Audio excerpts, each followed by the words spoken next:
You won the argument. You made every point. You had the facts, the logic, the timeline of exactly what happened and exactly who was responsible. You were clear. You were right. And by the end of it, the other person had nothing left to say. And yet, walking away, you felt something that had nothing to do with winning. A specific exhaustion. A sense that something had been taken from you that the argument itself hadn't been about. That you had spent something you couldn't name and couldn't get back. That the victory, if that's what it was, had cost more than it was worth. Days later, you were still replaying it. Not because you were wrong, because somewhere underneath the argument you understood something you hadn't wanted to understand. That the argument was never really about what it was about. That the other person hadn't been trying to be right. They had been trying to get something from you. And you had given it to them. Not the argument, not the facts, not the last word, your reaction. That was what they came for. And the moment you defended yourself, the moment you explained, the moment you felt the heat rise and decided you had to respond, you delivered exactly what was ordered.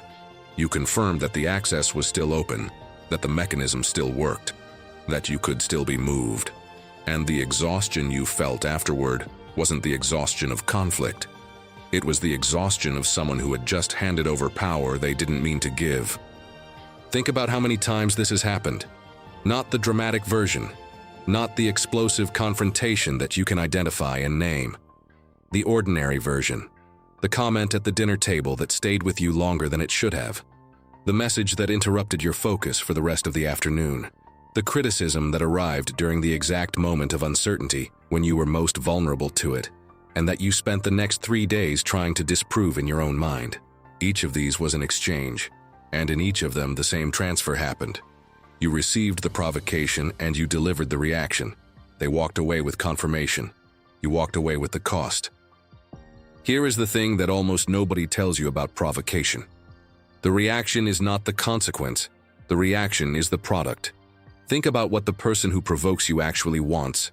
Not the surface want, not being right, not winning the argument, not the specific outcome of the specific situation. The deeper want. The thing that the provocation is actually designed to produce. They want to know that they can reach you. That is the product. That is what is being purchased with every comment that arrives slightly wrong. Every criticism that is slightly more pointed than the situation warrants. Every withdrawal of warmth that happens to coincide with a moment when you needed warmth.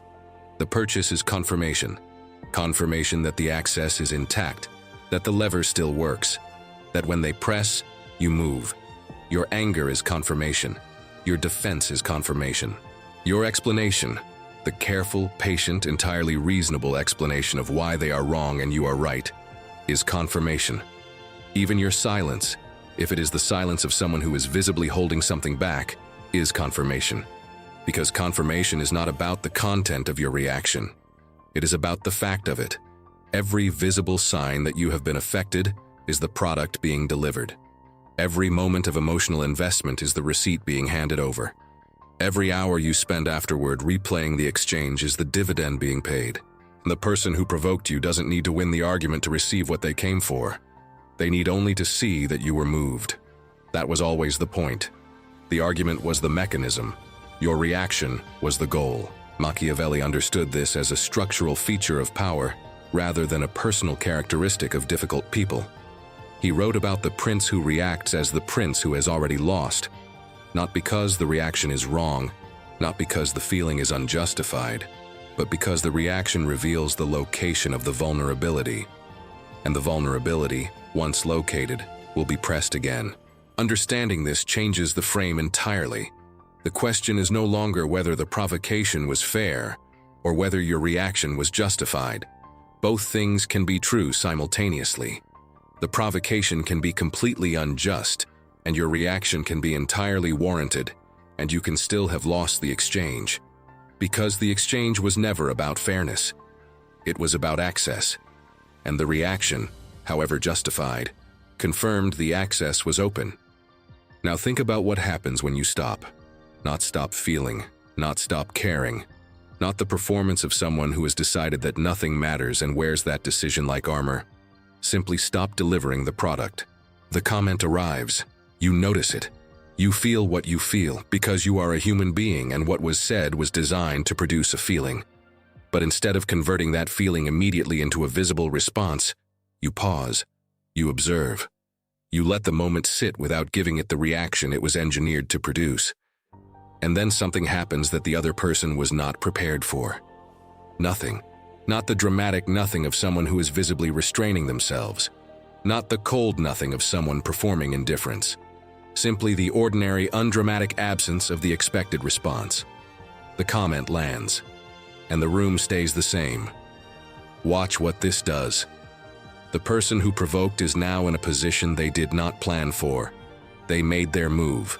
They applied the mechanism. And the mechanism returned nothing. No confirmation. No evidence that the access is open. No receipt. They try again. A little more pointed this time, a little more precise, because the first attempt produced no data, and they need data to calibrate. You observe this too. And the observation is the most powerful thing in the room, because you now know something about this person that they don't know you know. You know that the escalation is not a sign of their strength. It is a sign of their need. People who have power don't escalate when their first move fails. They recalibrate quietly and try something different. The escalation, the louder comment, the sharper criticism, the more pointed withdrawal, is the sound of someone who has lost the resource they were counting on and doesn't know how to proceed without it. That escalation is not your failure, it is your signal. It means the mechanism is no longer working. It means the access has been closed. It means that whatever grip this person had on your emotional state has become, through your simple refusal to confirm it, significantly less reliable. Hold the position. The escalation will pass because it must.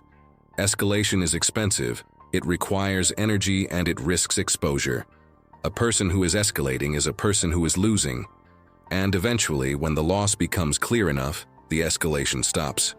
What follows is something that most people who have lived through this dynamic have never experienced in relation to the person who was doing it to them. Quiet.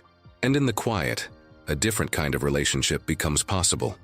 Or, more likely, the relationship reconfigures itself around the new reality that you cannot be reached in the way you used to be reached. Some people will adjust. Some will leave. But none of them will continue to have access to the version of you that could be moved by a comment designed to move you. Here's the mistake that almost everyone makes when they first understand this. They confuse not reacting with not feeling. They decide that the goal is emotional numbness, the specific flatness of someone who has concluded that caring is the problem and has solved it by eliminating the caring. They perform indifference. They wear the not reacting like a costume. And what they produce is not power, but it's counterfeit. A rigidity that is still organized around other people, just in opposition to them rather than accommodation of them. This is not what not reacting means. Not reacting means that your emotions stop being the automatic output of whatever input arrives. It means that what you feel and what you do with what you feel become two separate things, connected but not fused. It means that the anger can be present and real and entirely justified and still not be the thing that determines your next move. Calm is not the absence of emotion. It is the presence of something stronger than the emotion. The capacity to observe the emotion rather than becoming it. To feel the heat and not be the fire. To notice the disturbance and choose whether to show it. This distinction is everything. Because the person who performs not caring has simply relocated their reactivity. They are still being governed, just by their need to appear ungoverned rather than by the provocation directly. The person who is genuinely not reactive has done something different. They have developed the capacity to receive what arrives, feel what it produces, and then decide, from a place of actual choice, what to do next. That capacity is not natural. Nobody is born with it. It is built slowly, through the repeated practice of pausing in the moments when pausing is hardest, through the accumulation of small instances where the reaction was possible and the choice was made not to produce it, through the gradual extension of the space between what happens and what you do with it, until that space becomes large enough to contain a decision, rather than just a reflex.